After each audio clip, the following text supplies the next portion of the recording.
Poljoprivreda je privredna grana koja donosi 40% bruto društvenog proizvoda Vojvodine i oko 30% izvoza iz pokrajine. Zbog toga mi nameravamo da još snažnije podržimo poljoprivredu. Danas potpisujemo ugovora sa 67 korisnika koji će na osnovu sredstava od 47 miliona biti u mogućnosti da nabave sisteme za navodnjavanje, da obezbede opremu za preradu poljoprivrednih proizvoda.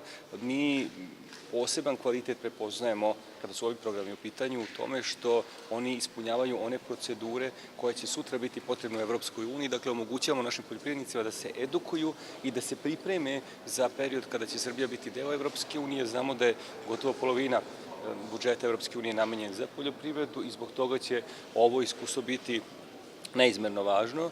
Oko polovine sredstava, odnosno do 50% sredstava kada su u pitanju sistemi za navodnjavanje predstavlja subvenciju, dakle bespovratna sredstva i zbog toga su ovi programi toliko popularni i zbog toga evo ovoliko često i potpisujemo ugovore i imamo ovako veliki broj korisnika.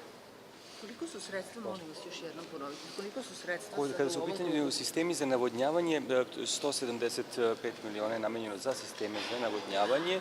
Mi u ovom trenutku, ovim ugovorom 47 miliona opredeljujemo što za sisteme za navodnjavanje, što za sisteme za preradu poljoprivrednih proizvoda.